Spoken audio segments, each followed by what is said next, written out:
Hello everyone, today we talk about a very interesting yet a bit different topic from the usual, even though we have discussed so much, in fact, the migration era on Schwerpunkt, and this has become, in fact, some of the main attraction overall, right, as I see eloquently from the stats that maybe you don't see, but you can see, for example, the views on the videos when I make them, and overall I have collected over the years this unequivocal, macroscopic, incontrovertible evidence of the fact that the migration era videos, and specifically, the ones discussing, so we'll say now, let's not digress on the topic, but we talk often about Germanic history, the broader relations with the empire and things like this.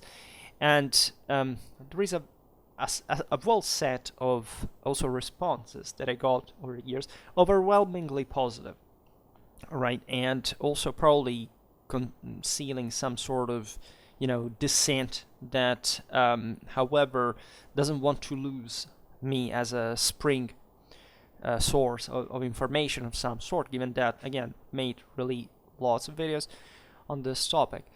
And I thought it quite interesting as a dynamic.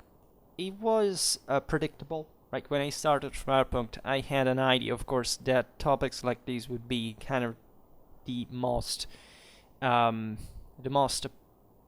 say, interesting, for better or for worse. And over time, in fact, I also began to gather more information and to fundamentally appreciate, as always in history, the political impact of this, or reaction, and considering what's the role of these videos that, again, collect not an indifferent amount of views over time. They're the ones that have been getting more algorithmic, the ones also through which most of my subscribers arrive, let's say, here. And therefore, I'm also building an audience that is somewhat gravitating around the concept. Now, what's my my curriculum, my background, right? So, why I'm here, specifically talking about medieval history, and in theory, this channel should be dedicated to military history, but in the last year, I had some necessary adjustments that kind of made Schwerpunkt drifting a little bit from the, in fact, what you can see also in the avatar, that is the actual meaning of the channel, that I discovered most people ignore because they don't come here even knowing essentially who von Clausewitz was, or why I am called Schwerpunkt, and what I did on this channel. And what I keep doing, because basically the entire content is understandable, interpretable, frameable exclusively through the Clausewitzian theory, that in turn is already a big deal to make people understand, being really a description of what war is and what kind of implications this really has compared, for example, to what warfare is understood or perceived, or mostly, in fact, misunderstood in popular culture. A reason for which, I will probably increase the amount of military history content at some point. Let's say, for me, it's easier to talk about general history, though, right? Most of the migration era videos I made is, just make an example. And in 1 week, I have to finish an article, right? And I don't have much time during the day. And when I make the military history videos, normally I prepare them over a longer period of time, right? Can be maybe an hour more, or can be even 1 day more, depending on the topic. So when I say, okay, I have a very compressed time, I can't elaborate too much making a video, I prefer, I pick my old medieval history manual.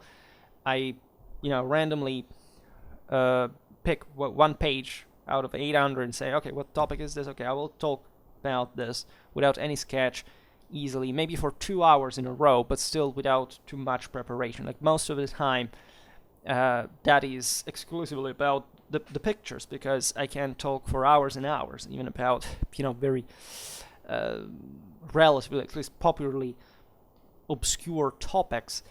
And great part, in fact, of the broader, say, assessment that I'm making also in this video is the obvious divide that I perceive between the history I learn and I make, right, and how this fundamentally works on the, say, on the smaller but also the larger scale that mostly the audience is not habituated to, and not just, again, because of my background, but because of properly the kind of knowledge and the kind of consumption that it is, both in a sense quantitatively, qualitatively, and thus creating lots of problems, in fact, in how also my content is used, right?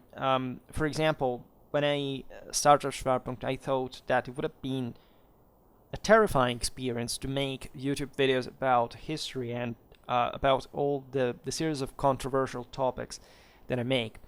What it turned out to be is that not just I had an overwhelmingly positive reaction, but that I also noticed many people began to follow me, not because they actually listen to what I say. Sometimes it's just because they see I have made a video on a given topic, and they automatically assume in their simplistic mindset that because I talk about a certain topic, I must forcibly be, for example, of the opinion, as if, by the way, this could simply go back to a simplistic dichotomy, right, of things. I've had, let's say, again, for the same fact that I talk about the migration era or Indo-European history, or even the Middle Ages in general, and for the fact I'm conservative, people have been thinking, extremely, even kind of strange things about me, actually very much towards one specific narrow, simplistic, ignorant direction that fundamentally reveals, in that sense, as I always say, it's the easiest thing in the world to understand what political ideas a person has based on their of their historical opinion, or even just what kind of they prefer to look at or discuss, right? So what Schwerpunkt has given me over the years is this enormous insight, aside from other things, because I just learned history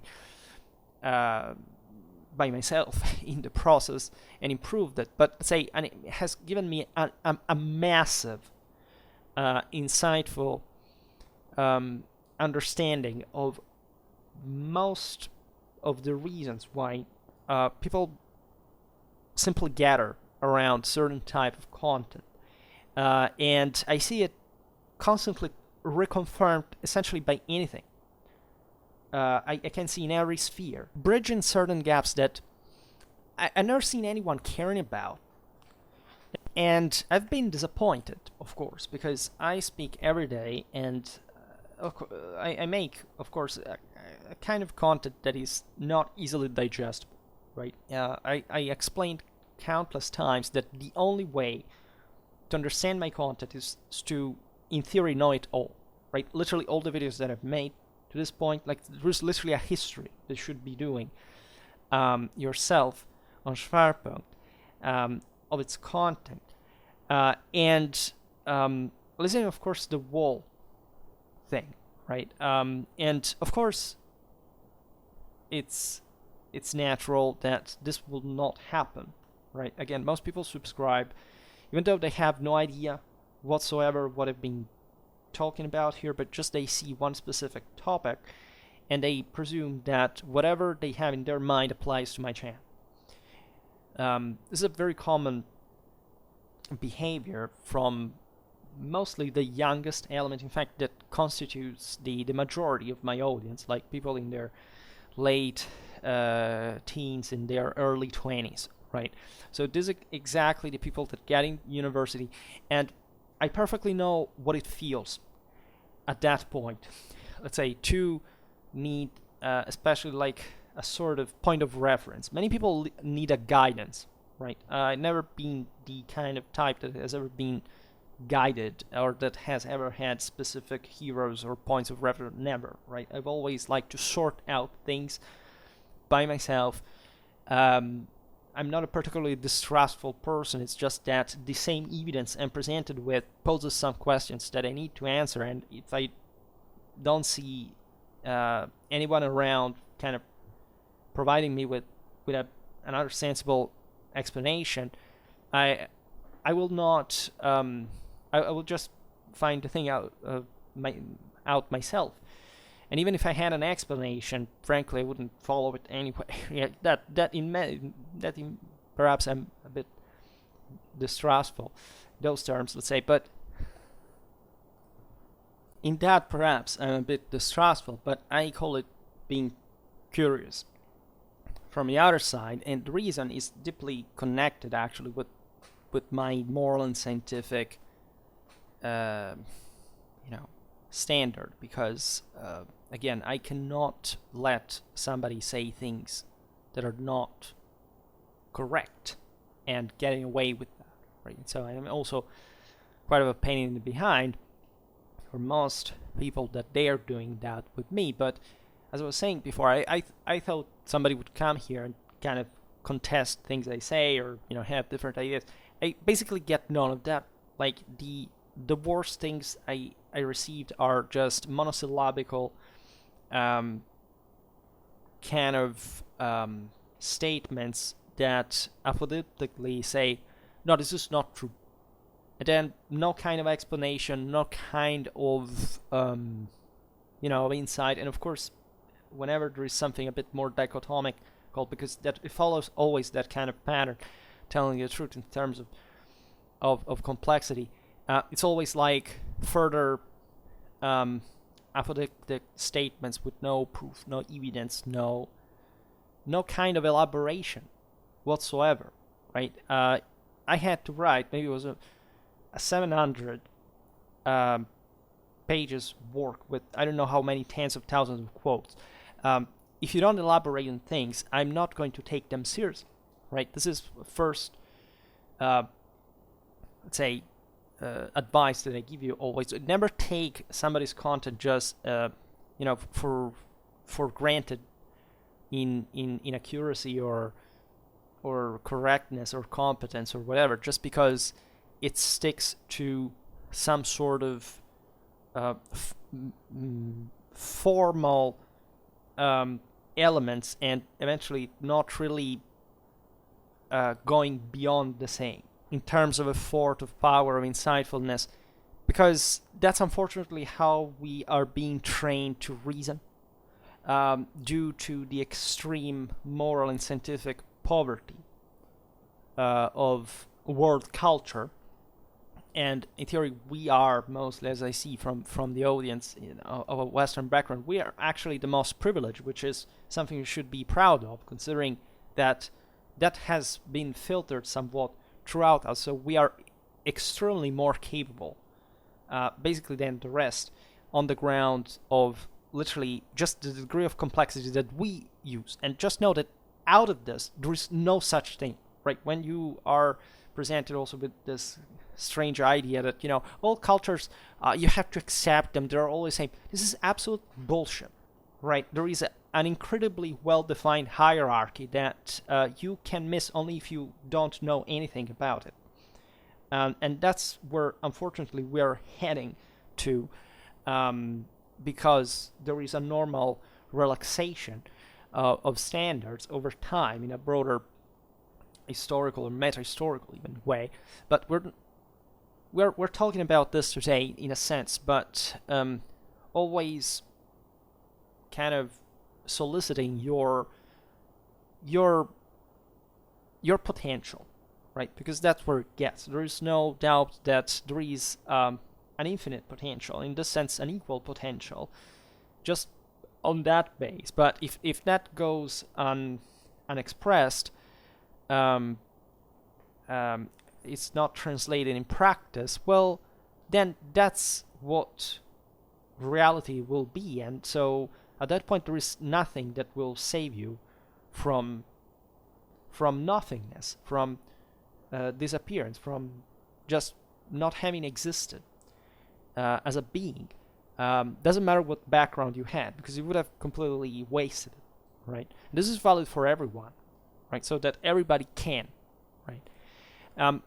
The reason why I talk today about the migration era in particular is, again, out of statistic evidence. It may be spoiled by the fact that, I don't know, there aren't so many migration era videos out there compared to other topics. I doubt it, right? For example, I make a lot of Christian history, and I mean a real one. That is to say, it's not that it's a theistic or atheistic history. It's Christian history, right? So I do my best. I will not brag further on my background, but if you knew essentially just on paper what that is, you would pose yourself some question on what Christianity is taught like in a lay, moral, scientific fashion. I'm extremely, of course, disappointed at the incredible level of ignorance that people have towards anything religious, because of the materialistic, deterministic, and consequently relativistic idea that has been spread somewhere in a world that evidently has never seen what academies all over the Western world, even public ones, properly do. That is studying and teaching history of religions, and also in quite advanced ways, to pretend that religion is a sort of waste of time, that there is no point to it, that it should be cancelled, destroyed entirely. These people are dangerous, right? Most of the pseudo-scientific academic non-culture, because that's actually what happened, mostly spread from the Anglosphere in the late 60s, in the 70s, that has completely hijacked the world of science and fundamentally denied any other sphere of knowledge as a form of self-validation, of fundamentally of cased construction, of doctrine dogma construction, that is a real one. And I speak it from the perspective of a person that calls for the greatest scientific education possible, as much as the greatest humanistic education possible at the same time, which is the only way to have any form of culture in the first place, right? This thing of separating category, it's just a product of modernism, of statalism, collectivism, of secularism. These things did not exist historically before. And there is a pretty wide consensus on the collapse, I would say, of educational standards in the world in parallel, that should explain why all this knowledge fundamentally should have been, just revealed by these sources, and instead, in parallel, we see the exact trend occurring, and this is incontrovertible on any available data that could ever be checked. I, of course, believe there is a very specific explanation. It's also very easy and simple one, right? It stems from an actual scientific education. I received a discrete scientific education before my university exploit, let's say, and I treasure it dramatically because I use it exactly to counter any kind of lunacy that is becoming from environments that allegedly are making science, but factually they're just some of the most grossly undereducated and culturally underdeveloped that I could ever see, right?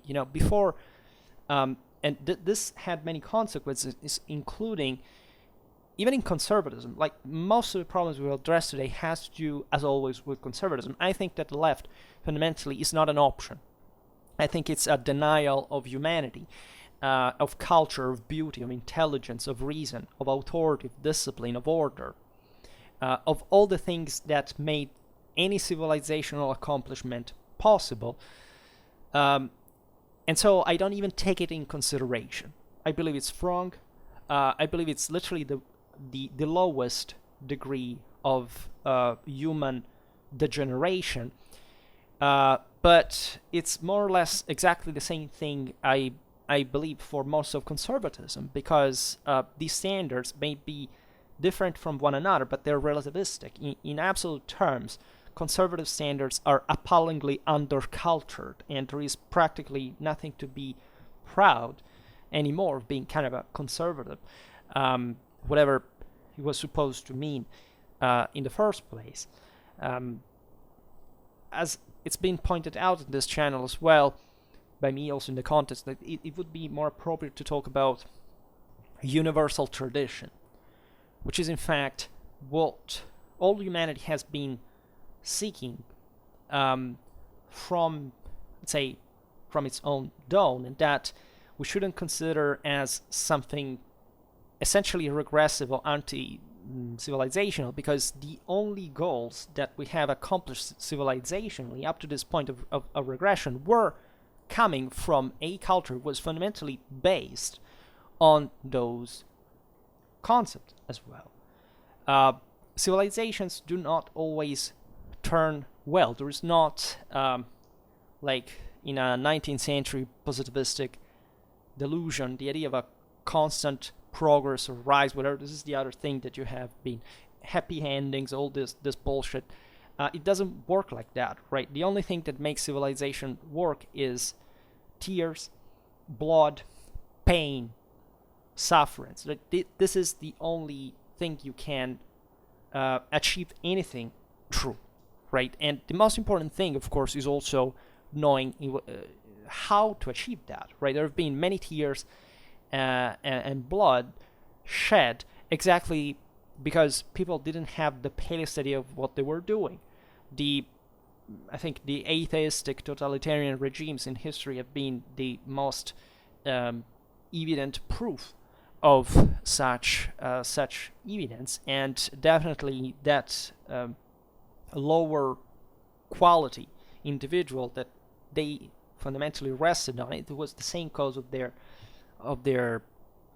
collapse, and we still see, unfortunately, the consequences to this very day. There is an enormous gap to fill in terms of cultural development from peoples that experience things like communism or other say statalistic collectivistic disasters, like including in fact fascism and national socialism, because against whatever genius thinks that people will say that national socialists were actual socialists are just stupidly and undereducated. Well, if I don't know what kind of basis you say that, but again, I can show you my curriculum, and of course National Socialism was socialism.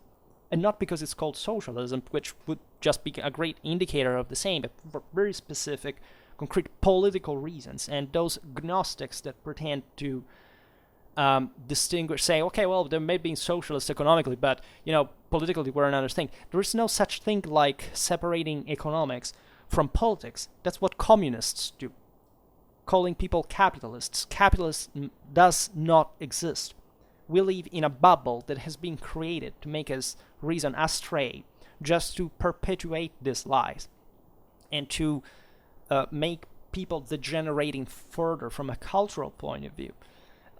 Essentially in self-hatred. The interesting thing about this is not that it really belongs to groups of power. There is this obsession that there is an evil power at the top that is trying to, to do a damage to the poor people. The problem are people. Are the people. That's always been the exclusive problem. As we were making an example before, all these most disastrous regimes could not hold. There's a very specific reason because they could not hold, because their people were worthless. And you cannot make anything. You cannot achieve anything politically, militarily, socially, of any kind, and those regimes proved it very clearly, because the people are not enough. We're talking about moral force, right? And that's something that you have to cultivate, that cannot exist without culture, without a comprehensive education. How do you think that in the pre-contemporary state, elites worked managing to keep the whole thing together? Because they were highly educated, especially in humanistic subjects, especially in history, which is the only way you can fundamentally learn anything political and military, but also social. They had also an important scientific education. They had both, again, because you cannot make anything work with that. And today you find the example, again, as we were saying before, conservatives saying, no, studying humanities, no, it's just bullshit. Independently from, whether they're, you go to Marxist, tyrannized universities, which actually exist, but no, you should study economics or engineering, because that's what makes things work. So you basically create people that not just, they may be competent engineers or economists, in theory, if they had also a humanistic education. Without that, you will just have terrible human beings. Doesn't matter what they do, right? You need a comprehensive moral and scientific education in order to be a developed human being. Otherwise, you will be equal in potential, but in practice, you will not achieve anything. Actually, you will create an enormous problem to the rest of the community because of your insignificance. So that's what I say when the alt-right literally means left, because that's even just linguistically what it means. Language is another sphere in which we have gone fully morally relativistic, as if etymologies or semantics didn't actually have any importance, right? Babbling things that you have heard from other people, but not really even asking yourself what they mean, or knowing the languages from which they mean, or knowing the historical context from which they mean. And that's where I got also some of the most interesting answers or notes that were not, again, something longer than, say, 10 words, which is already very long for the average comment that I receive, in the positive ones. But the only line of antagonism or negative criticism or whatever that I have not met is being the proof that there's literally no resistance from the other side, because there is no moral force. So as I was saying before, no, living in a world where you think that there are people at the top who are creating this great conspiracy for which they will take over and you will all start thinking all alike, is only the admission that you are the person who would make it happen, right? First of all, this should have happened throughout all history, because this conspiracy has always belonged to the extremistic fringe, very often, in fact, the lowest one, the populistic, whether right or left wing, so the lesser people, fundamentally. And those who, were always, if this had been true, we would have just, just gone worse in terms of any form of life standard, any form of development. This has not happened. What has rather happened is that the elites have become always weaker, in a sense, right? Elites were much stronger in the past, by far, right? By magnitudinal scale. Today, they don't have any moral force, because they have actually emerged from a world where they were given more opportunities to emerge, but in which they were not spurred exactly, because they were not compressed enough. And therefore, they're not capable, of course. Nobody can rule the people, again, especially if they don't have good, convincing ideas. Everything is ever more based on a short-term functional basis that is, in fact, dysfunctional, because in order to do things, you should know more. And that's become too much, so that you can, in theory, predict with a higher degree of accuracy in a longer term. Of course, the world still works more or less as it's always been working, let's say, but this moral dissipation, shrinking, and lack of commitment is seen pretty much everywhere until the next crisis happens, and more or less people remember that there are values. And surprise, surprise, those worked. Yes, and where were you yesterday before all this happened, and why weren't you abiding by them? So the migration era is a very thorny question, unfortunately, because there have been very pleasant comments that I've gotten rarely, but still consistently, and in a sense more consistently, more precisely than some other ones coming from the populistic side. That is to say, Schwerpunkt, I like what you say. I don't like conservatism though because it's been hijacked by the alt-righters. This is absolutely true. Except conservatism and alt-right have absolutely nothing to do with each other, right? And that's also a very, remarkable level of confusion if you conflate them one another. And in that sense, the plague may have struck you at the same time. It's part of that, even just semantic confusion I was addressing before. I've seen also this pressure from the other side of essentially weaponizing the migration era, and there is this entire narrative that is pushed by the alt-right nowadays. Again, when I say alt-right, I'm literally meaning left, right? They're just inspiring to different surfacial elements, but the core is left, pure left, right? It's ethnopopulism. It's basically a concept that destroys any individual worth, reducing the individual again to something extremely underdeveloped, right? Refusing civilization, refusing to accept that tribes are underdeveloped, dysfunctional, ungovernable, and extremely vicious systems that cannot compare, in fact, by any stretch of the imagination, with empires that actually lord over them, except at a point they crumble. And so, of course, what remains is the tribe, because that's the zero base, and so the person can say, oh, well, you see, we're still standing, not even understanding that really tribes do not really stand in like crystals in absolute terms, like not being created overnight, every once in a while, just depending on the local balance. That is something that people at the time actually had to maintain to carry out very speedily, essentially exploiting the situation. So of course the alt-righter does not understand this because it hasn't the palest idea how tribesmen lived, and how they were of course much more intelligent people than them, that would have, by the way, spit on them,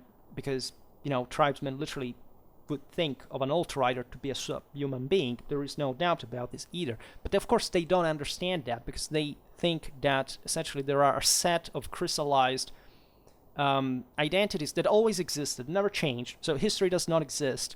Any evidence that we have of it is just a myth, because of course you don't have any evidence of that, because you've never studied history, because you come from the most morally and materially diseased part of the population, and your hatred fundamentally revolves on the fact that you, as a consequence, are not just a particularly developed individual, and you are envious of the other people, and that's where ethnopopulism, communism, and the alt-right fundamentally developed from, and that do not have, of course, any capacity to manage anything more complex than even just a little more elaborated thought, let alone an empire or world rule, which is what all tribes, by the way, were seeking in a way or another. Instead, that the alt-right opposes today as if there was some kind of big power, and once upon a time everybody lived peacefully and freely because this terrible elites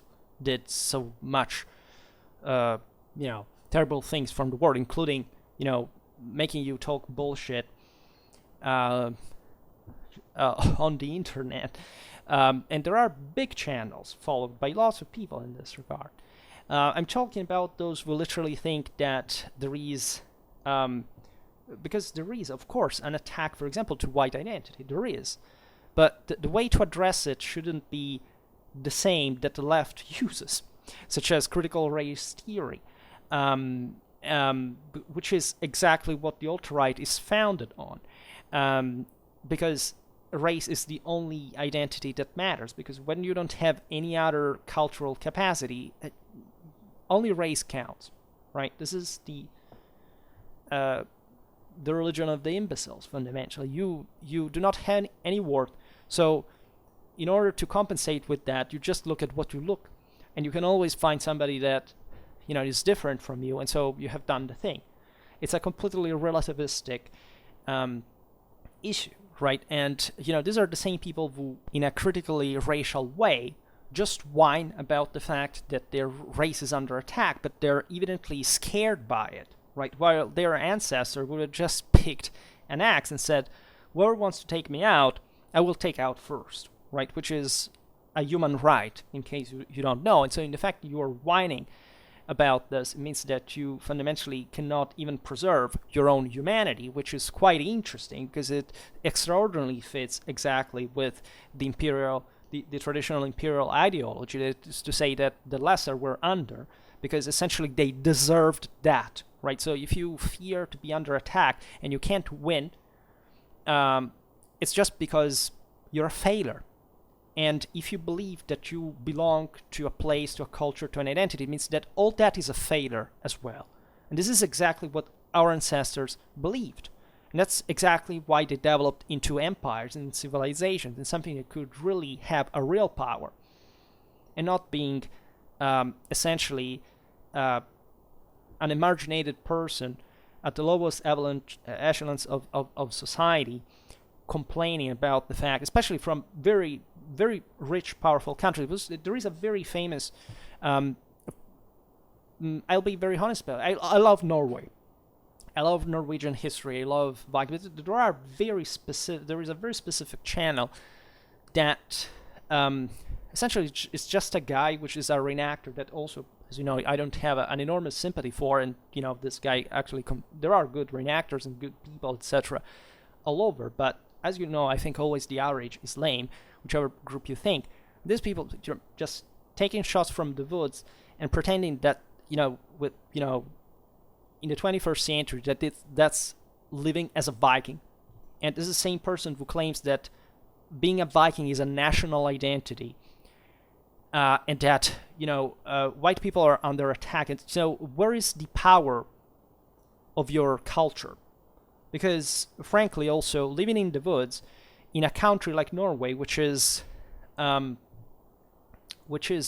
far one of the overwhelmingly richest and more developed in the world, just tells the story of some sort of disease from your side, right? That has nothing to do with Norwegian culture and identity, right? And if you think that Norwegian national identity is fundamentally is a Viking one, I think that you have a pretty low opinion or understanding of not just your country's history, but also the one of the rest of the world. There are very interesting things that are happening nowadays because, again, the people make it happen. These people are responsible for every single, as anyone, any of us is exclusively, totally, and completely responsible for any single thing that happens to them. Always.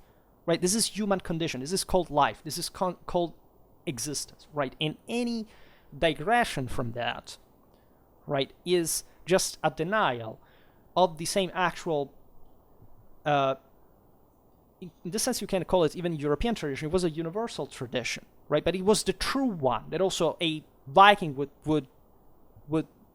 essentially embody and live by, that this kind of whining is just an insult to the dignity of humanity, to your culture, to your history, and to your identity. The migration era is, a privileged field of action for this kind of people. And there are many, right? You find here, again, the diseased Westerner. You find the diseased post-socialist that doesn't understand, basically has never studied any form of history or culture or religion. I've met plenty of people coming from the former Soviet. They literally don't know what Christianity is. Right? They have heard of it, right? They don't know what it is, but their own admission in a limpid, crystalline talk, right? I've met Chinese people that literally had never heard of religion, we had once a Chinese student at our department that came had asked to ask my tutor what religion was, because she had never heard what religion. Like, she never, it's not that she heard it sometimes, she said, what is religion? We are at this level of cultural underdevelopment. And this, again, statistically is more present, of course, in those areas of the world where this destruction of humanity is being carried out. But it belongs also to the lesser in our own world, in the Western one, in civilization. So it is obvious that in a moment of difficulty to which you have not been prepared to, like in the last decades, there would be lots of people who essentially are too weak to have any form of value or power, and that collapse. And fundamentally push this narrative that instead being strong or having values is resorting to letting the others run the world in your stead, and thinking that, again, living like a savage in the woods fundamentally is a solution to the problem. Right? I would say that the more developed, in a sense, and the more you can incur in this, because of, in fact, of the standards of softness and of, of, in fact, well-being that you have been habituated to, and that you can't, that has not habituated you to solve problems, to solve crises, to accept the fact that in order to achieve something, you have not just to struggle, but you have to win, because otherwise it's useless, right? They have eliminated the concept of sacrifice, even just the one of, for example, learning history, like, by the high school standards of the First World, which apparently this full-grown ass men haven't done, even in a first world country, which is also the more interesting. But the obsession here is also fitting, of course, a group that gives you some kind of external security. You don't even understand what's going on, but you need to join the group. Again, why is reenactment also? I'm sorry to stress this. I have many reenactors among my subscribers. I support and treasure and appreciate legitimate reenactment with strong dedication and historical expertise, but in my entire life, practically all the experience that I have had with reenactment has proved me the contrary. So again, I can't make you I could make an entire video about how these things manifest, because again, this is another feature of our secularism and modernism, that we talk by abstract concepts without actually presenting with any evidence. Now, theory is very important because the form is important, but it should also be based on reality, right? So everything I speak of is based on what I've seen, right? Not on things that I wish were in a way or they aren't, right? I can't complain, generally speaking, about Western civilization. This is what, yes, I'm very disappointed, but I'm very disappointed if I see it in a millenary perspective. Of course I am, and you cannot at that point not be, right? But that millenary perspective doesn't normally exist among those who normally criticize Western civilization, or never in the first place, because that perspective, again, is acquired just by a very specific form of knowledge, form of education, which is not what we've been habituated with. And again, not because once upon a time there was just this, but I mean, literally somebody can get it today easily by just a specific course of studies, and it's not gotten because nobody gives a damn about it. And that's the problem, because the problem are always the people. Always the people. There are not some other strange ghosts operating. We are fully responsible for it, and we are judged on this base, because our actions have consequences for ourselves as for everybody else.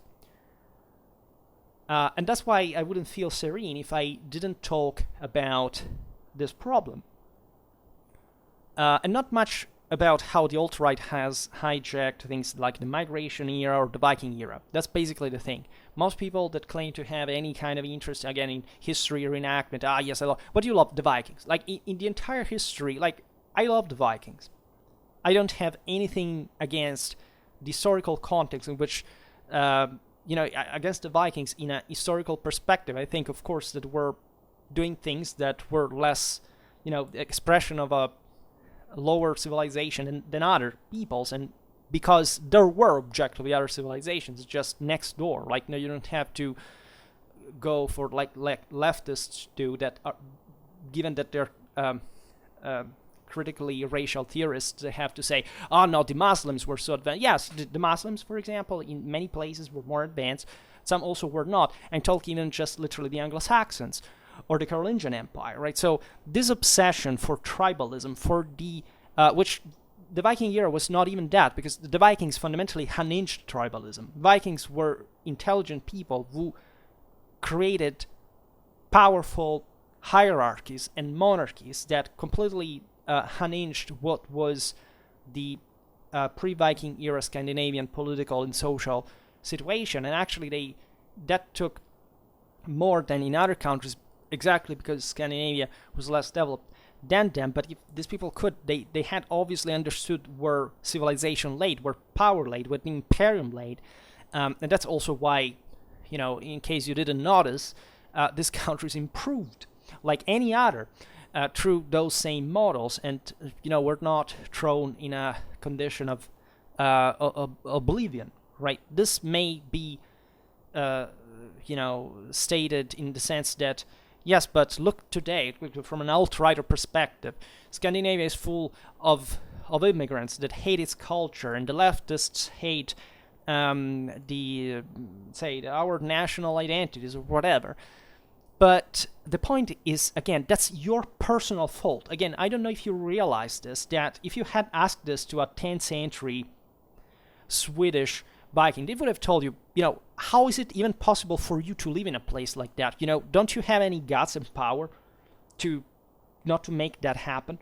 And that has nothing to do with reverting to savagery. That has to do with being a great power, which is something that always solely rests on you, right? So again, the fact that there is the left is a pretty powerful indicator in the type of left we're looking at today. So in its cultural dominion, is a direct consequence and essentially just mirroring the kind of dominion that happens in the right. Because the entire thing collapsed. So by rooting in something that just to communism, just adds some strange nationalistic delusional mythology invented on basically the complete denial of your own same history, country, identity, whatever, because you have never studied anything about that, is just the last step into communism. Right, that's just what it really means, that you are all equal just because, say, you're born in one place or you have a skin color, which is exactly what critical race theory is about. And that's what communists use. So you are entirely polluted in your entire culture by that. And again, the problem is exclusively yours, because an ancestor of yours that still believed in universal tradition would have said, I will take back what is mine. And doing it with a capable force that entails civilization, that entails big power, not whining, cornered on the social media and being paranoid of not even being able to express what you actually are, that is to say, just a racial suprematist. So nothing to do with your cultural identity whatsoever, because you think that makes you special. No! You're just a leftover. And there's no way around that, right? The only real civilizations are the ones that rule the world, right? And that's also yet another reason why much of racism that actually does exist, indeed, right? It's not that accusing somebody of racism is has nothing to do with being a leftist. Racism is a real thing, and the foundational principles of and I tell you, because I'm an ultra-conservative right-wing myself, are alien to, right? If racism is a thing, it is on the base of what is actually accomplished, right? And in this case, you're not absolutely anywhere, right? This whole movement just actually admits on the same traditional base that if race would be allegedly the indicator, that entirely sucks, and that you should be ashamed of yourself by your own alt-righter standards. So the incapacity of a cultural, civilizational, imperial, universal construct is, of course, the lack of individual capacity, the lack of collective capacity, the lack of values, the lack of reason, the lack of discipline, of authority, right? We talk about neo-fascists, neo-Nazis today.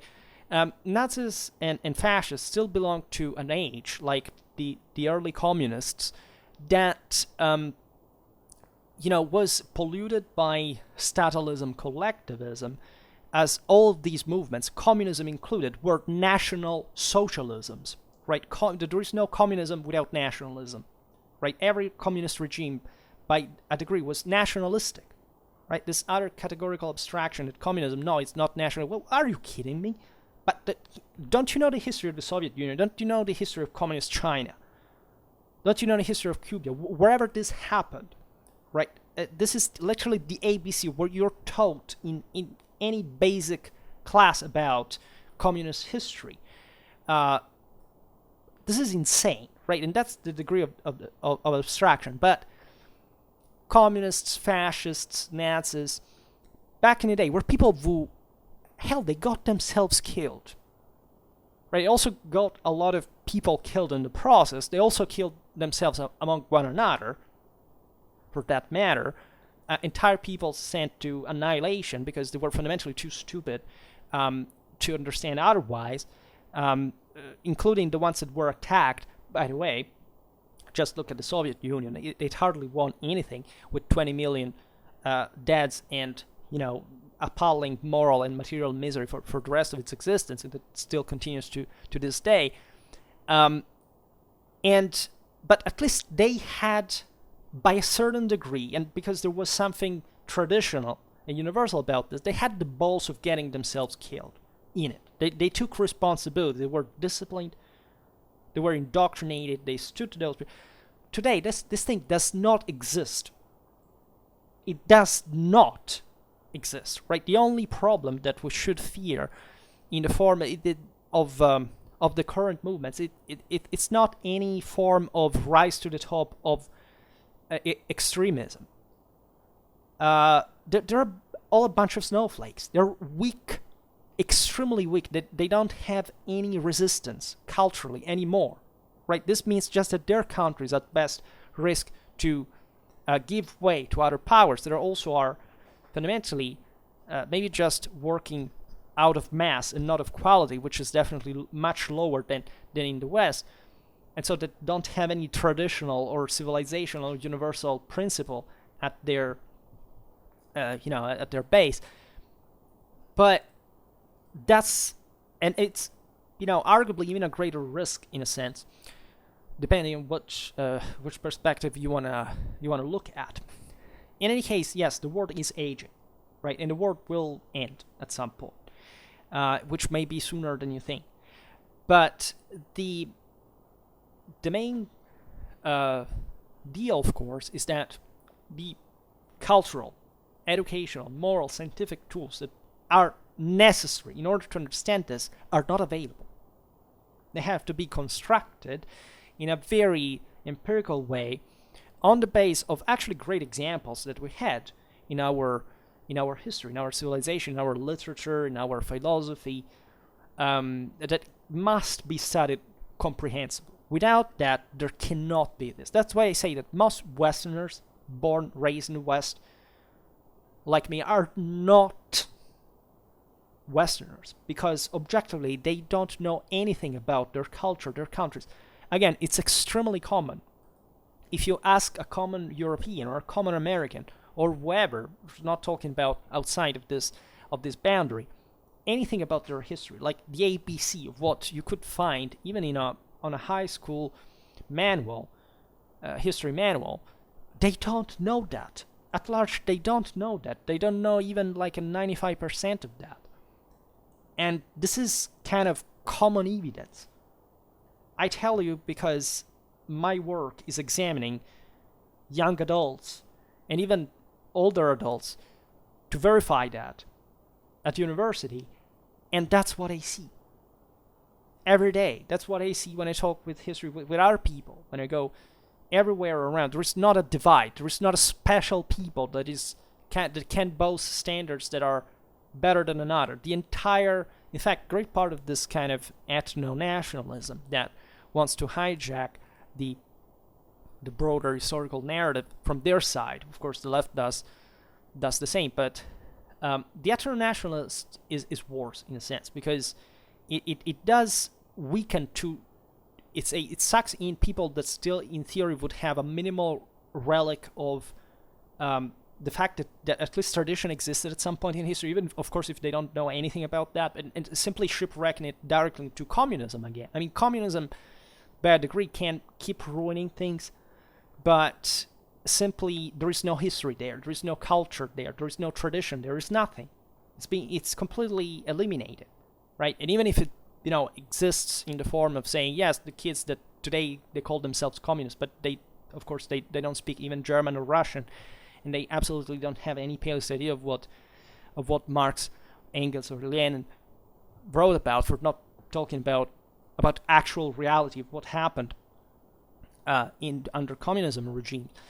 We are witnessing to those people that in theory, not even just, this is the point, that ethno-nationalism, just like communism, like any other kind of political idea and extremism, let's be honest, we all own it, right? There's no such thing here, and this is, again, the peril of categorization. Say, here pick a random, say, 10 people in the street, and say, 1 will be fascist, 2 will be Nazis, 3 will be communists, etc., rather socialists, whatever. There is no such divide, right? They may all lean towards different ideas. Mostly this left-right-wing dichotomy belongs to that, again, horizontal flattening of reality, whereas most, of the traditional principle is a vertical one. And practically, they all own some strange ideas. As I was saying before, if you talk with allegedly, liberals, sometimes they come up with openly racist ideas or openly communistic or right-wing cliches, even genetic racialism things. I could make entire videos exclusively about what people told me in that regard. I mean, people think themselves to be leftists because they want to join the group because otherwise they feel excluded, but absolutely don't even know what that practically means, right? Or even in those original doctrines or beliefs or whatever. I mean, again, people were heavily dysfunctional just by the standards of primary education in a first world country, and these are the majority of people, of parents, of workers, of people that pay taxes and also complain about them. And that also in part run the world, right? The elite is not that much better, but because it's elite, normally, given the power of the hierarchy, this normally keeps things working by a certain degree. They could do it much better again. As I was saying before, the elites have softened up dramatically. They're ever more incompetent, but this has literally nothing to do with any pretense of the fact that the people are even remotely or conceptually anything better than the elite. It's not just a thing. It doesn't exist in any species. Stop thinking that you're special because you're a human being. Because how special you are depends exclusively on what you do, not on what you are. This is the crucial difference. And nobody should give a damn about who you are. Legitimately. Because unless you aren't better, you are nothing. This is the point.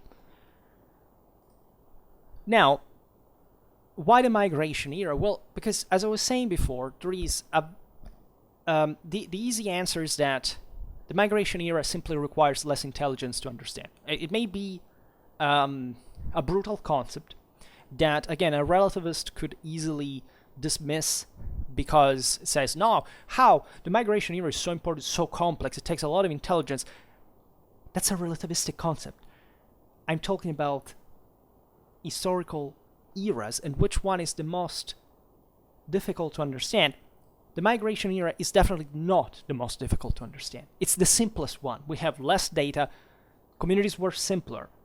So in absolute terms, yes, in medieval history, the migration era, and especially the one that, again, this kind of ethno-populism sticks mostly to, so not the migration era of the powerful confederacies of the 6th century, because those ended up to settle in Romance Europe, so that's not white enough to your standards. But those, in fact, those peoples who remained to rot in the north, in the center, in the east, for some reason. That's the standard, right? That's called ethno-nationalism. It's having double standards of things that fundamentally you don't understand, right? Because if you were to be particularly receptive about this, you would realize that the accomplishment, in that sense, is not yours, because the ancestors who made it in countries that are not yours today. So that in theory, also the people that inhabited there descend from people who made it when yours didn't, and by an important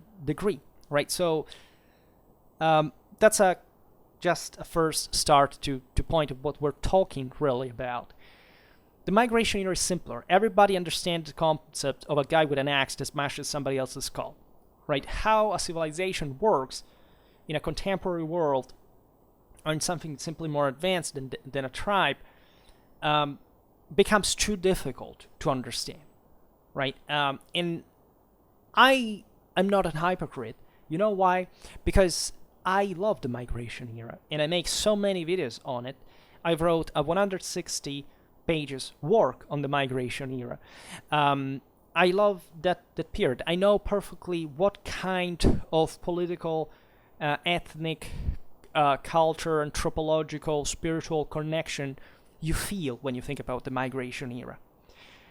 And I know that that's inferior to what you should feel, if you knew anything about it, about more developed powers, and that we're essentially we're talking about the same people, either ancestors or descendants, that also in Europe are pretty merged in many ways, and that requires, in fact, a much greater effort that you're not willing to make. As I was saying before, why is this broader? Also, you see it in the market.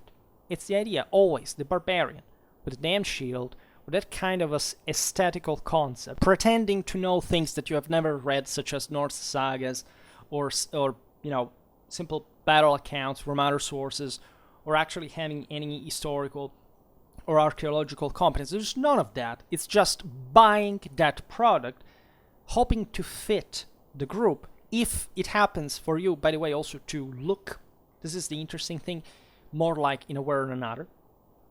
And interestingly enough, and I've met this clamorously often, that it happens that in those countries that where people are fairer, right?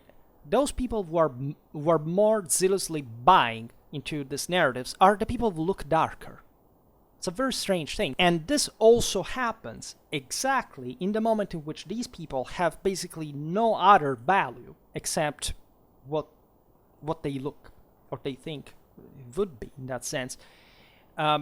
Simply why? Because they're not accomplished people.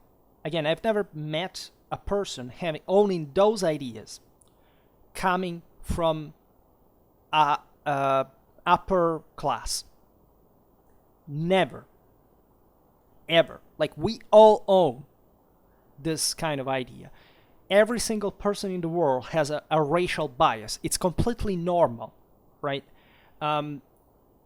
This has nothing to do with making your life about it. Because if you make your life solely about it, it means that you don't have anything else in your life. Those were called proletarians, except at this point we don't even make children anymore, so these are just people who are going to go instinct and nobody will ever know that they even existed, right? So the least of the least. I've never met in my environment. I can say my colleagues are also, some of us are fairer, some of us are darker. We are all, accomplished in our own field. We love history, and we all reject this bullshit entirely, even when we are actually right-wing ultra-conservatives, as we mostly are, by the way. This is too and so easy. And I could make very specific examples of this, right? But I don't want to descend on them, say, in topic, right? Just, I can make an example to prove you that I'm not inventing it. Just recently I found a guy, first of all, they have always to tell you where they come from, right? And interestingly enough, this is very important. Before I mention Norway, just because I found a guy from there, but generally speaking, I don't have Norwegians. Actually, I must say this openly. There's a hierarchy here in this country. Yes, Norwegians are also less statistically from a demographical point of view, so they're less likely to pop out. In fact, they don't figure in the top of my, views and watch length stats. I mostly have, as you know, I think I can even tell, well, okay, it's just the US, the UK, Germany, Canada, Australia, Italy, Poland, things like this, right? But I never met, like, somebody who says, you see, I'm Norwegian. I'm sure there are, right? And say, and express this kind of bullshit ideas that they're talking about. I find these kind of complaints, I will tell you briefly about, from the countries that are somewhat larger and more modernized and more secularized, interestingly enough. I'm not really saying that this necessarily corresponds to a greater, lesser open-mindedness, because that's also a very complicated topic that does have also a specifically cultural national base, right? There is different things that countries think about each other. Like, Europe is not really very Europeans among each other, not dramatically friendly with each other.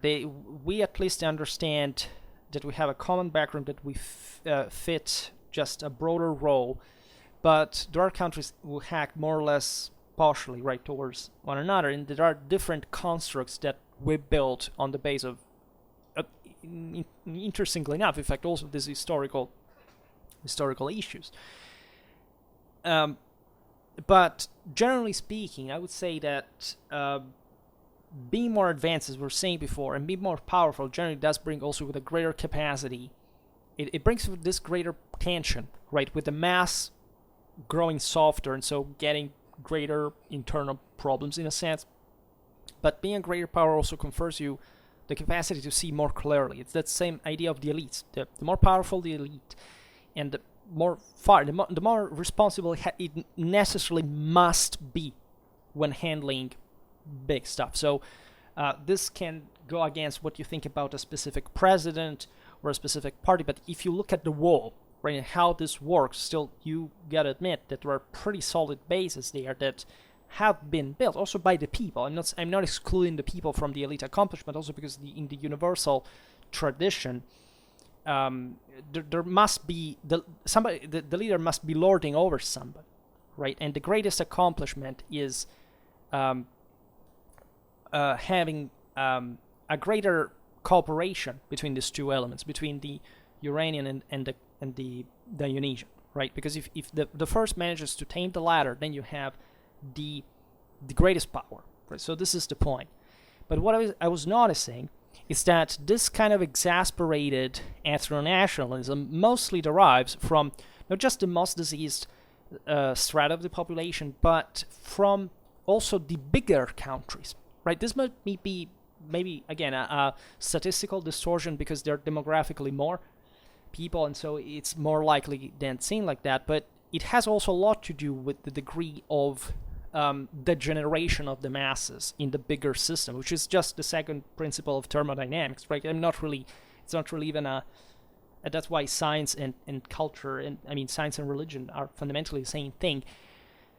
And that display actually in the process, in fact, the greatest traits of departure from tradition, right? The guy who complains about, my culture is under attack, we're risking to be eliminated. First of all, again, what are you doing about that? Because if you were actually worthy and your culture were actually special, right, you really would overturn the situation, right? No, it's always a kind of safe space, kind of passive aggressiveness and paranoia of the cornered, right? That spits venom, etc. Because realize it can't do much more. This is true for also some world powers and so on. But these very people who complain about their culture being under attack are the ones who actually display the least. Also, let's leave aside knowledge, because it sounds as if you didn't study as much as I did. It's also about that. It's because all traditional cultures stuck to wisdom, right, to knowledge, right, as the prerogative of the leader and those who held things together. So if you don't have that, in fact, you can't accomplish anything, and you are the proof of this. But also in kind of the political, social, but also in the way they clothe, in the way they look like, in the way they live. They are some of the most anti-traditional people ever, right?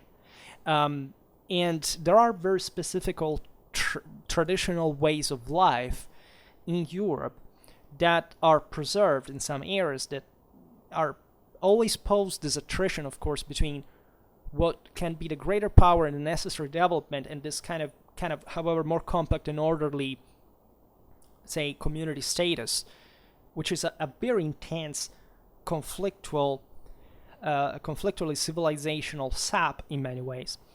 But that also poses the greater questions. So, in other words, these people coming up and saying things like, it's always, for example, attacking empires.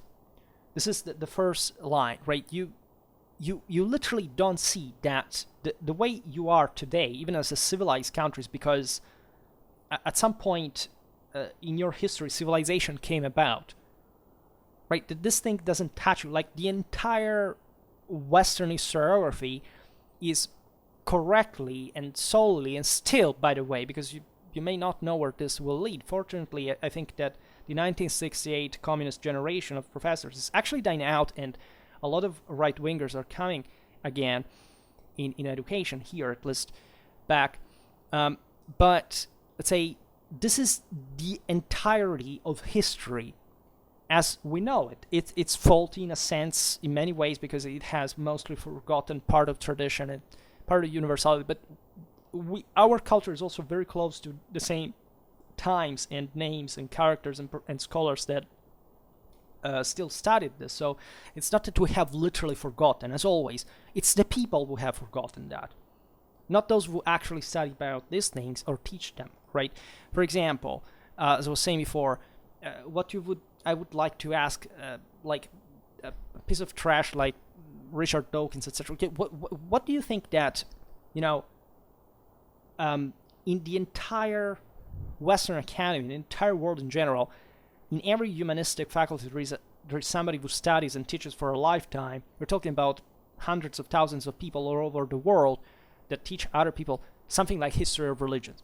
How do you think that works? Why do you think this exists? What do you think people are motivated to do this? Because they are all theists who are indoctrinating people religiously, or because they are all atheists that are debunking that? In my department, we also have next door the religious studies. Most of these people are actually leftist because it's normal from, again, the 1968 generation kind of to be still around. Now it's being replaced. Has already started being replaced almost completely. To be kind of leftistic, because it was a kind of a subcultural thing at the time.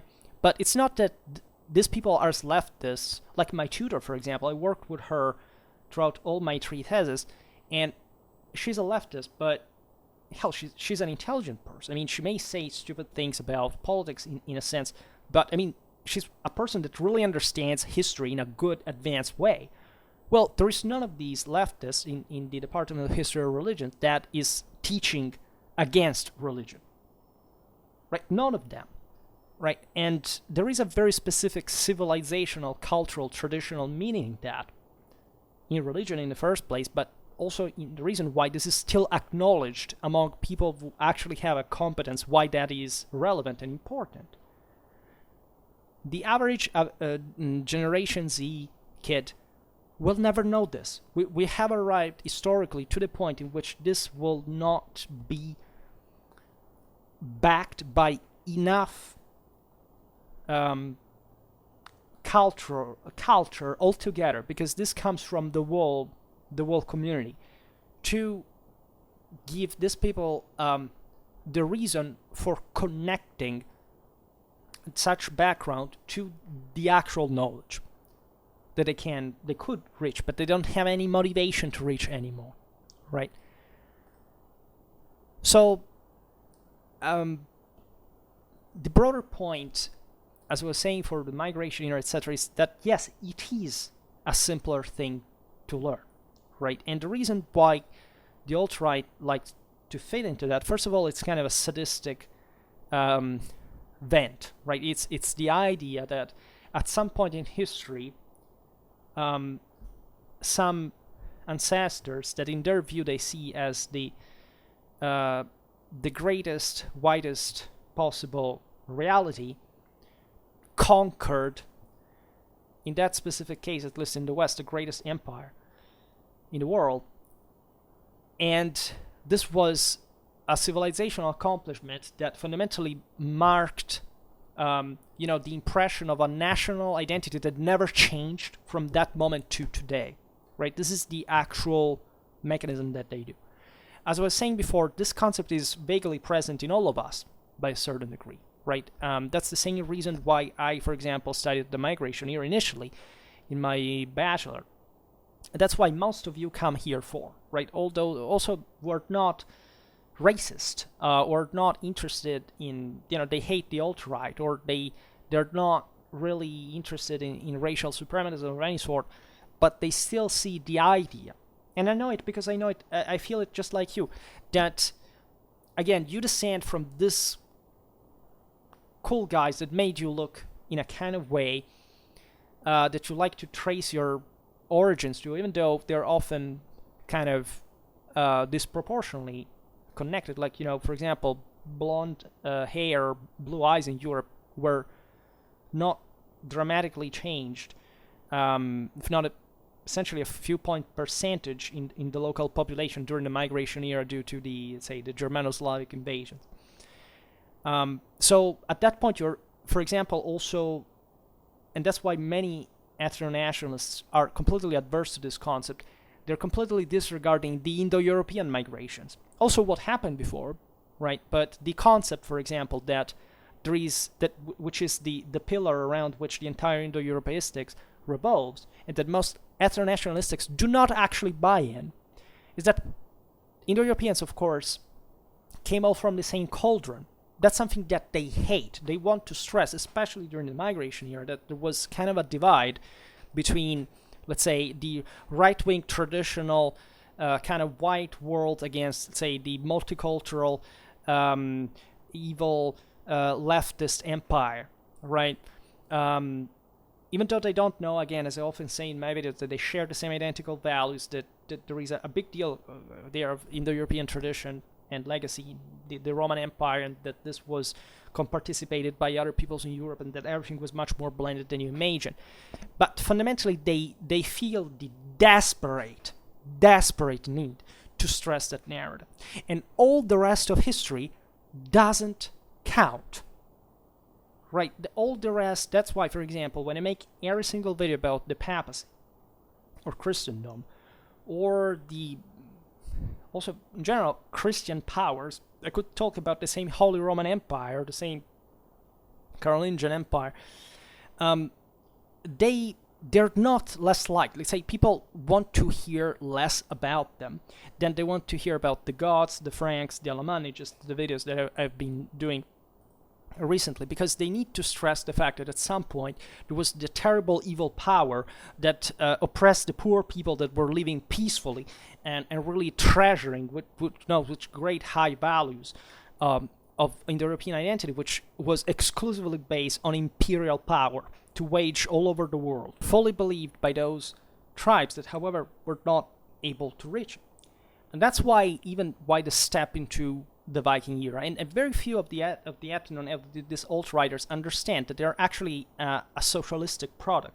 Again, alt-right means left entirely. It's statalism, collectivism. It has nothing to do with actual individual power enterprise, because they just whine and complain about the fact that since you're born in a state, you have that citizenship, you speak that language, whatever, you are immediately to be given any form of credit. This is pure kind of assistentialism in a broader concept. You may be against the left and social measure and welfare, whatever, but at the end of the day, it's like, I don't know, in East Germany, neo-Nazis there actually prefer, when there were Soviet puppets in East Germany, so ruled and lorded over by somebody else, it was actually a communist power, than the Western Atlantic German liberal democracy, right? They cannot focus on the concept that being more underdeveloped means to be weaker, and that's the same reason why you are essentially an ethno-populist, and what you really want is more money from the state,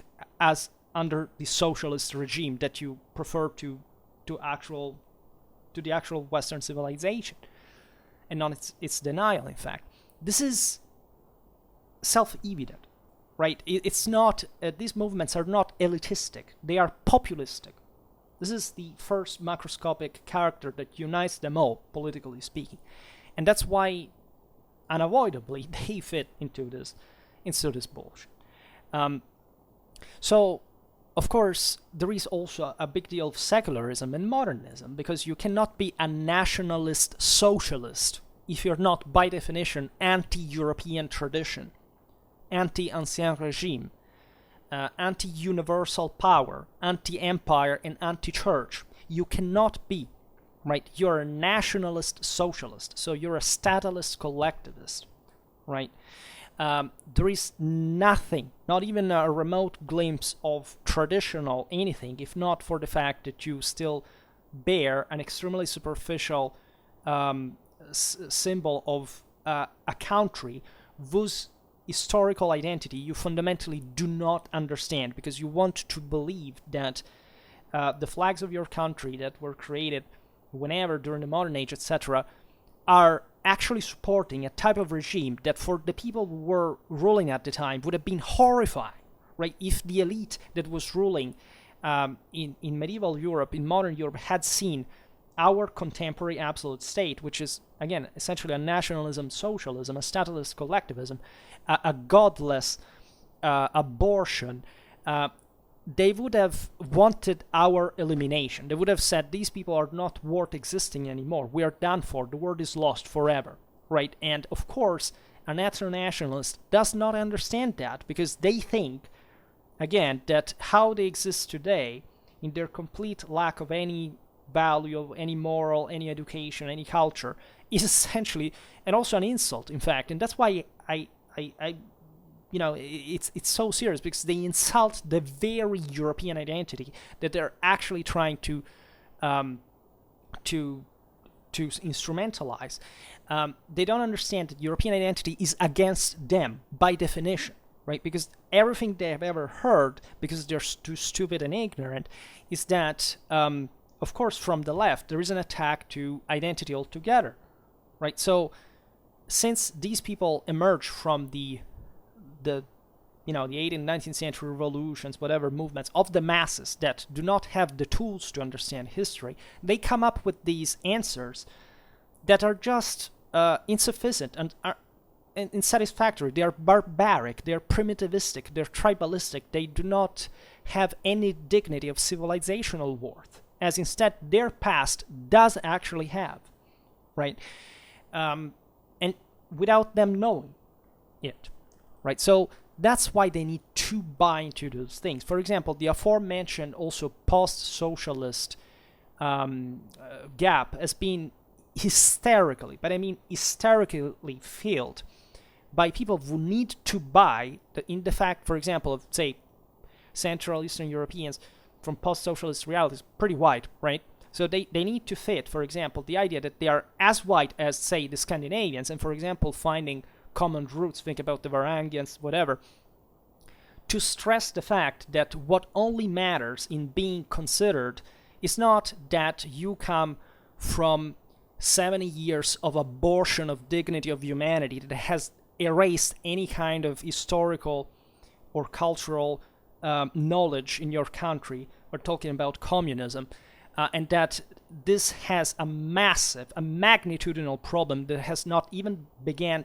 to be started to be addressed by anyone, nor by the left and by the right, and that you're just in fact a nationalist socialist as a consequence, and that you do not understand anything about your history, your identity, nor anybody else's in Europe or in the world, but you need to hysterically stress tribalism in the form of, again, participating in this kind of idea, we're all Vikings, or we are the tribes, or whatever this bullshit really is, because you cannot accept that you come from a culturally underdeveloped reality that, frankly, was so also at the time compared to where the center of civilization in Europe really stood.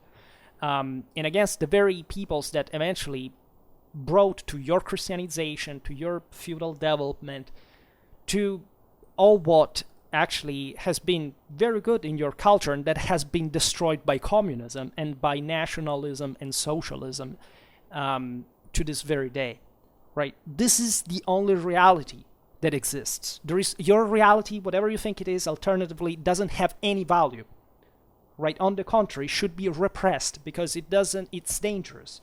It just destroys further a situation like ours that is strongly debilitated. It's an anti-civic principle, it's an anti-scientific principle, it's an anti-moral principle, it's an anti-European principle. And we will not let it happen, right? Because those who have power and know these things, and I hope they will rise again, and I hope they will be the same people from post-socialist countries. That's why I'm not racist, because I don't believe that if you come from anywhere, if you come from Burundi, you are just hopeless. Every person in the traditional values of our past had the shot. And those who were enough to succeed got it right. The others did not. And it never changed because it's always been the same. The only thing that changes is how we see it. In other words, it's how morally relativistic we have become. Right, so this is the interesting question.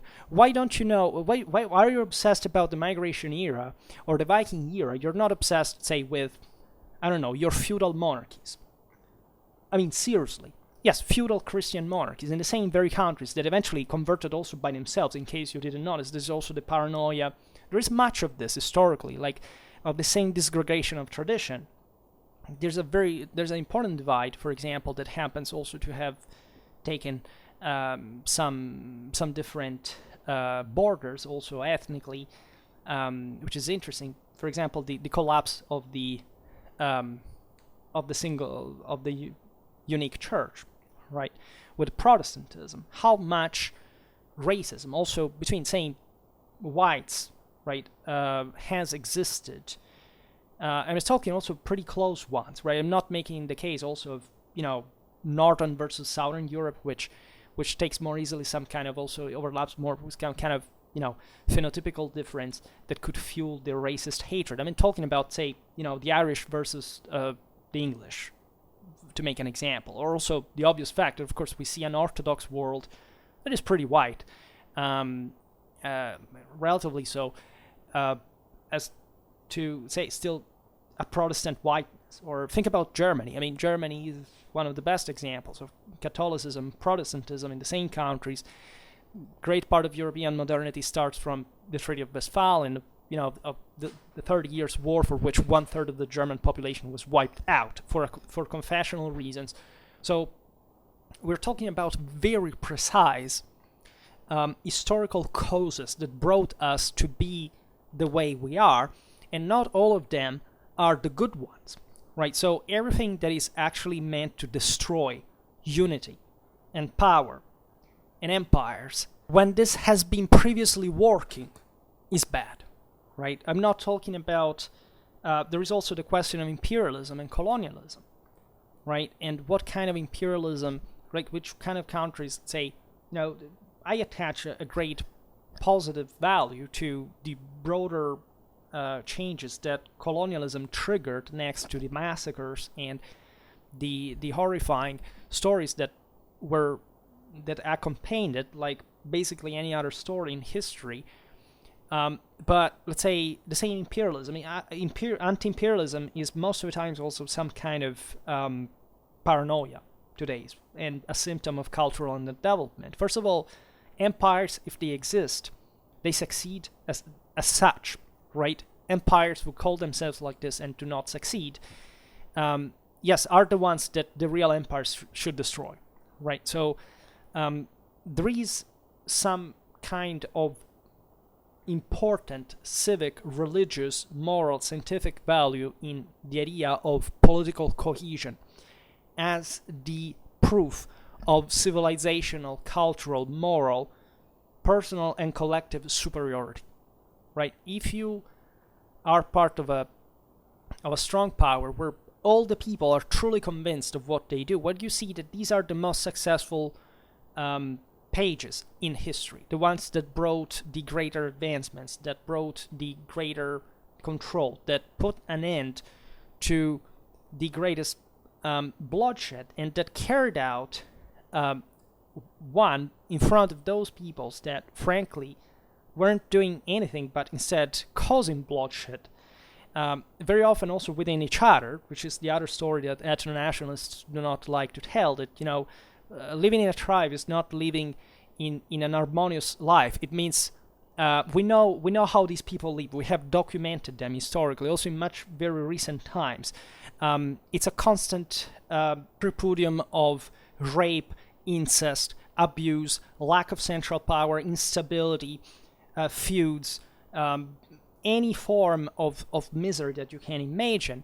And surprise, surprise, again, the entire history also of the migration era, of the Viking era, which are beautiful exactly for this reason, show that these peoples went in the exact opposite. They wanted to elevate themselves, and they succeeded in doing that. A people that can live in a better way will seek that way, right? So it's not turning back to tradition. Tradition means that the more powerful you become, the more up to the standards you have to be. So there is, and power is the actual indicator. So if you remain weak, there is nothing to praise about it, right? As much as there's nothing to praise about if you are given power, but you're not capable of using it.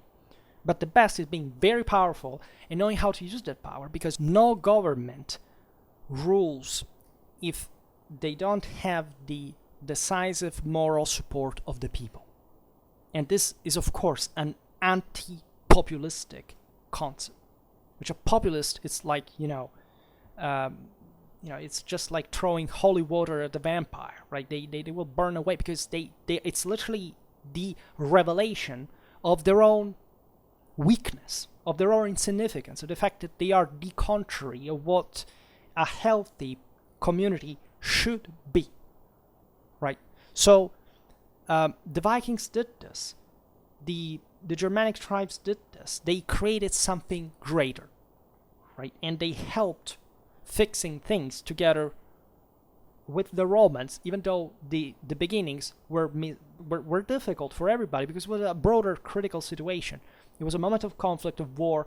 They were fighting against each other because, in case you don't notice, nobody really wants to see, somebody arriving to lord over you from somewhere else, especially if you have the means to prevent this.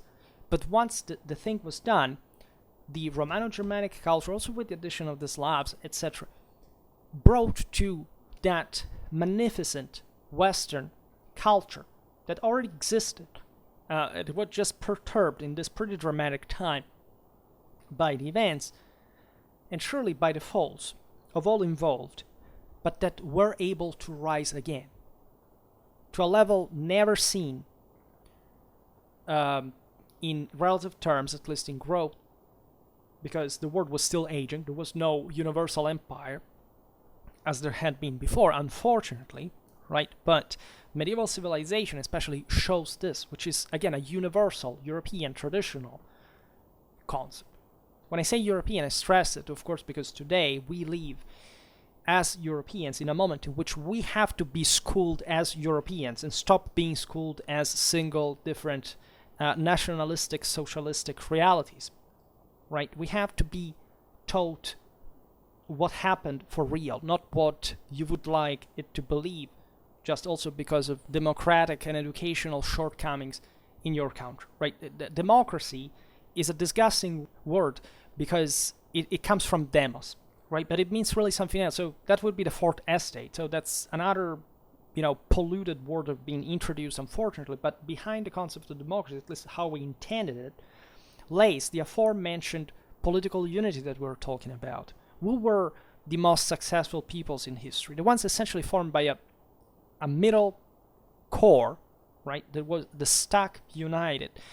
And even though the elites, as we have seen, are important, the elites mostly arise in moment of civilizational collapse because they have to take the reins. But in the moment of power, just like the West has been for a very long time, it's the people collectively that worked, right? This is not collectivism. It's just a collective effort. It just stemmed from the fact that for those historical standards, masses of people realized how important it was to do certain things, right? So democracy is not giving power to the lesser. I advocate for a voting license based on intelligence, literally, which cannot lead by definition to any kind of abuse if stated. And of course, the democracies as we know them belong, yes, to a moment in which, again, the mass was brought in with some detrimental effect, but because there was a much greater power that the entire community had, and that was manifested in fact, in the West, and the fact that we took over literally the world by the 19th century. And so even if the masses were co-opted in the system and they were necessary to make things work, and so they earned their right to do so, that's not the democratic meaning in a detrimental sense, like, let's say, the one we intend today. Unfortunately, this is the point, right? That those who attack democracy are not attacking the term. They're attacking a misinterpretation. It's like capitalism. Capitalism does not exist. They're just natural interaction between people. What it really means to see democracy under attack today, it is really to see the West under attack, right? And we don't have to be scared. We have to be aware, to know, to learn why this happens, but to fight back, because we will take the world over back again. And what has made our ancestors making it, or in the past, is that they knew it would happen, and we must know it too as well. And this is the only difference that is made ever in history. It's moral force, it's moral superiority, and that's the only way you can accomplish anything in the history of mankind, right? So I could go on with other examples, let's say trying to tell what have been the kind of massive, again, very few ones. I'll tell you, I've been doing this for years, but I've received an extremely low amount of complaint. Like the response is always overwhelmingly powerful. Just I understand, and this is why the purpose of this video, that I attract lots of kids that are confused, that have never been told these things, and that need someone to teach them, right? And they may not understand why I do this. They may be attracted by the aforementioned ethno-nationalistic projections they make on the migration era, in any other given time in or place in history. But I hope with this videos to sensitize them about this condition, because it's normal to grow up in life, right? And I'm telling this from the perspective of somebody that also was at a point, let's say, influenced at least by such dangerous ideologies, and that has found a way that is not what the left would have liked to do, right? This is not, as you understand, any form of anti-whiteness or anti-Europeanness. I think the West is destined to rule the world. I've always thought it, right? I'm deeply convinced of it. Of course I do. This has nothing to do with any form of wokeism, as you understand. I don't give a shit about that. I'm glad, I don't know, that the Europeans invaded and took over the Americas or any other place, right? But I do it because it's not a racial issue. It's a matter of moral superiority of a civilization, which is a completely different thing, right? And history, in this sense, is also very, very eloquent, because it really gives you all the answers that you need, right? You don't have to say, being still in the phase in which you need to say to make sense of it, naturally equates to being still subject to kind of strange misinterpretations.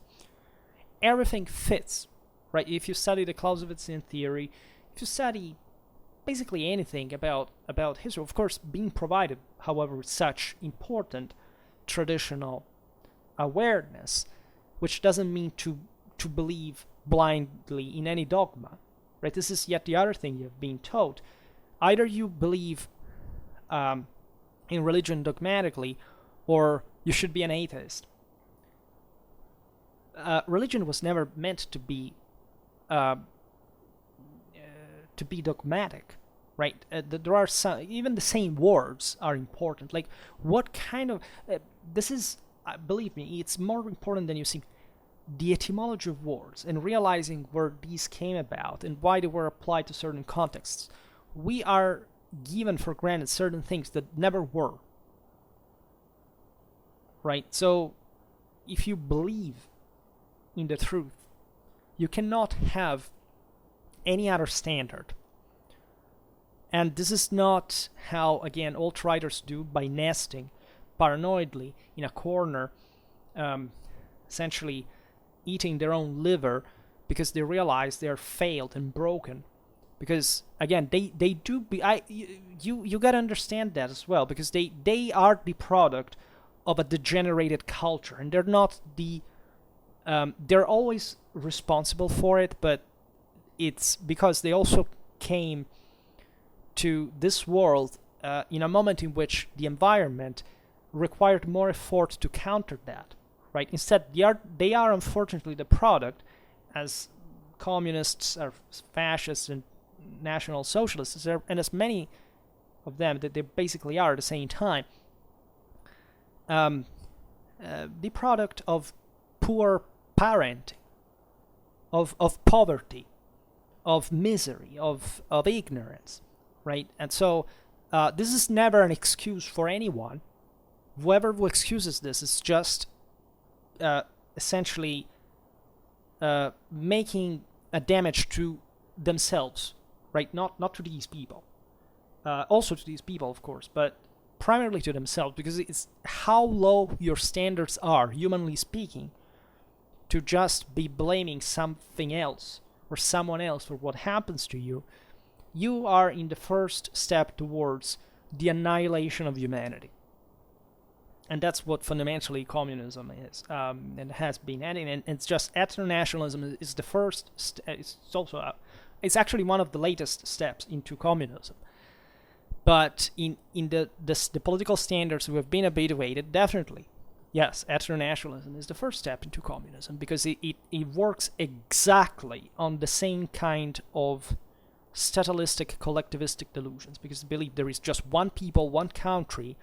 That is not, it's an hypothesis. Like, it's not made morally. It's invented abstractly to pretend that you don't have to make any effort to be up to standards that you don't even know what they are, because none of the environment in which you have been raised has ever showed you what the hell that even meant. Your very ones, right? The ones that you think are so traditional and typical and ethnical, and it's your people and your country's bullshit. Right. The other thing is the land. In universal traditions, there is no such thing. The dirt is the greatest enemy of the hero. It's the underworld. It's the one to which only the slaves are attached. You're destined to rule over the world and the universe entire. So if you just get attached to a piece of land, it just means that that's how worthless you really are, right? And that's the reason, in fact, why these people normally just entrenched just in their own history, and that's why they come up with these delusions. And by not studying other history, they objectively cannot, because there is not another way, cognitively, scientifically, to give a measure, to evaluate, to appreciate your own history, right? What kind of meaning your history has, as the history, say, of a single country, if you don't know where this country is in history, and what the other countries have done and are, and also what there is really not just a country in an absolute metaphysical sense, because that's just blasphemy. You cannot know. You will not have any standard. You will be a complete relativist. That's what they used in totalitarian regimes, in fact. You're still told the best way to rule people like animals is to just tell them that their country is special, that there is nothing out there, or even if there is something, they're all enemies of yours. And of course, these people are completely empty, and so that's why their decisive moral support is kind of given to anyone. Because, again, what standards do you have? You cannot distinguish one thing from another. It's just like the Chinese student that came and said, what is religion? And I've never heard of that. If you don't know what religion is, how can you live? I mean, seriously. If you know what actually religion is, not what religion has come to nowadays, where, theists are just a joke, for the same reason why just a national socialist would be a joke. Because they don't know anything about that. They all say different things. They don't have an education, a theistic education, a religious education. Zero. Right? It's obvious that you cannot know the world, or you cannot handle it, and you cannot be up to the universal traditional standards if you don't know how to do it.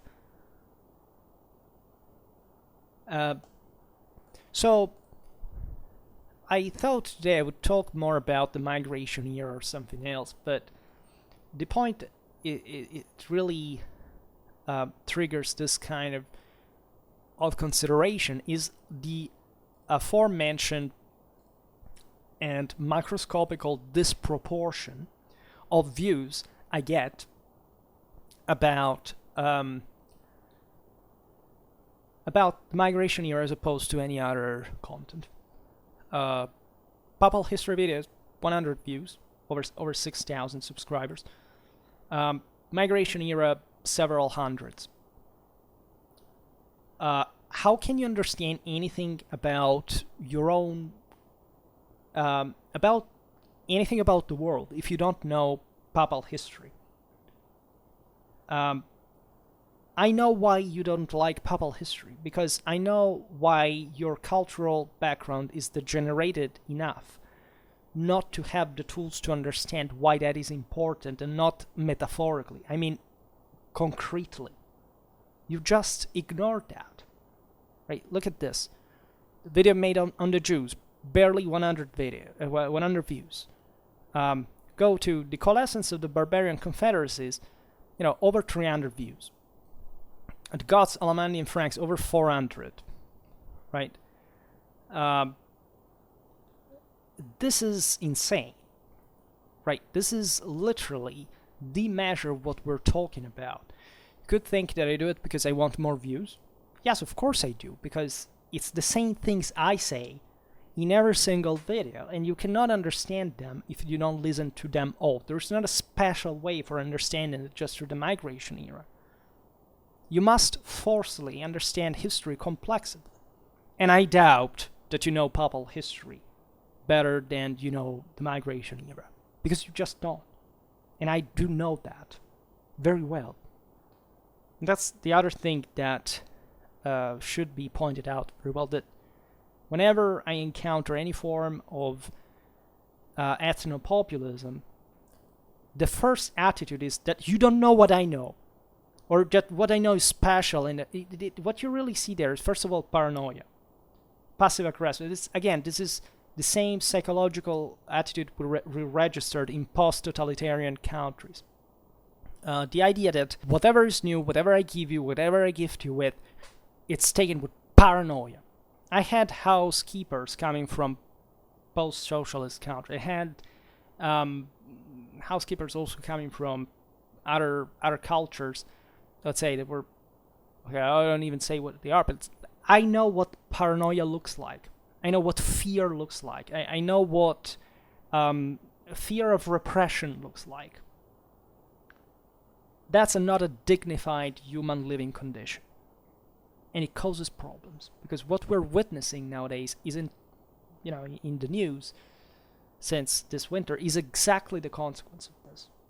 The idea that there are nuclear powers who literally rests on people who are completely devoid of any form of cultural, educational, and moral awareness.